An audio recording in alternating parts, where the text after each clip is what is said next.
Pakistan Peoples party نے دعویٰ کیا ہے کہ انہوں نے آزاد کشمیر میں حکومت بنانے کے لیے ارکان کی مطلوبہ تعداد پوری کر لی ہے، اور تحریک انصاف آزاد کشمیر فارورڈ بلاک کے 9 وزراء پیپلز پارٹی میں شامل ہو گئے ہیں، اور P T I Azad Kashmir کے 5 وزراء فریال تارپور چودھری ریاض سے ملاقات کی، جس میں پیپلز پارٹی میں شمولیت کا اعلان کیا، جن میں چودھری یاسر، محمد حسین، چودھری محمد اخلاق، چودھری ارشد اور چودھری محمد رشید شامل ہیں۔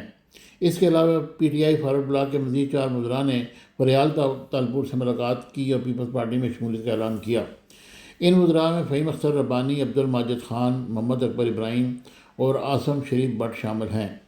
فریال تالپور نے نئے شامل ہونے والے رہنماؤں کا خیر مقدم کیا اور ان پر اعتماد کا اظہار کیا، اور کہا کہ پیپلز پارٹی ہمیشہ آزاد کشمیر کے عوام کی سچی نمائندہ رہی ہے، سیاسی اور معاشی حقوق کے لیے جدوجہد جاری رکھیں گے۔ اس کے علاوہ آزاد کشمیر کے وزیر ہائر ایجوکیشن ظفر اقبال ملک بھی پیپلز پارٹی میں شامل ہو گئے، اور انہوں نے فریال تالپور اور چودھری ریاض سے ملاقات کی شمولیت کا اعلان کیا، جس کے ساتھ ہی پیپلز پارٹی آزاد کشمیر کے ارکان کی تعداد 27 ہو گئی ہے۔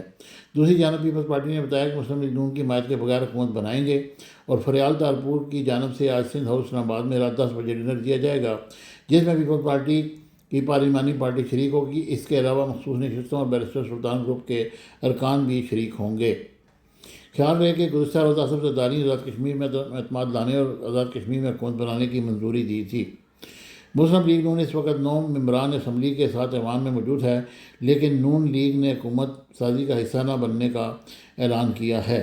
آزاد کشمیر قانون ساز اسمبلی میں حکومت سازی کے لیے پیپلز پارٹی کو 27 ارکان کی تعداد حاصل ہے، جبکہ قانون ساز اسمبلی میں اس وقت پیپلز پارٹی کے ارکان کی تعداد 17 ہے، جو مزید 10 ارکان کی شمولیت کے بعد 27 ہو گئی ہے۔